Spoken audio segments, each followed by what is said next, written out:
se te ocurre darme a mí tu número telefónico? Pero que diciendo me das a mí tu correo electrónico. ¿Qué es lo que quieres tú? ¿Qué es lo que quieres conmigo? No me vengas a mí con tu amor cibernético.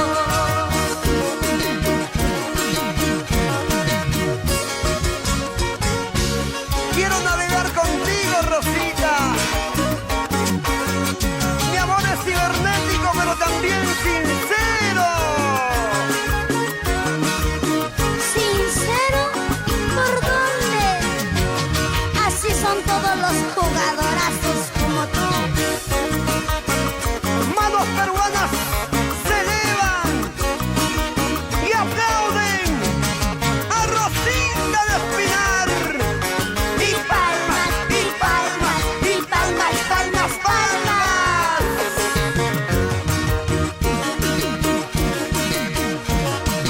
Porque quieres saber mi número telefónico.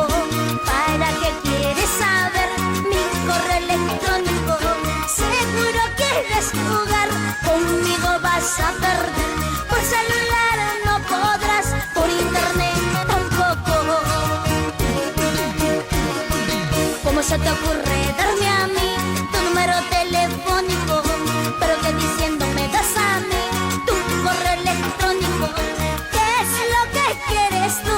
¿Qué es lo que quieres conmigo? No me vengas a mí con tu amor cibernético.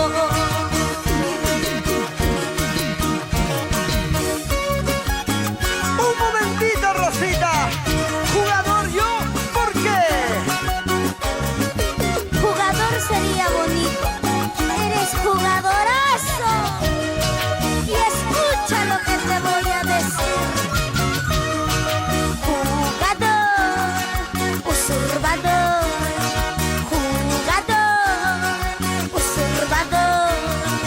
Jugador, usurpador.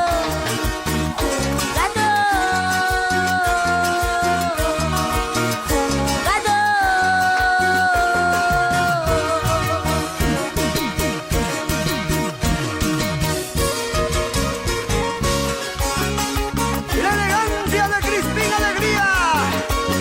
La clase de Orlando Guamaní. Bandurria, requinto, requinto, bandurria.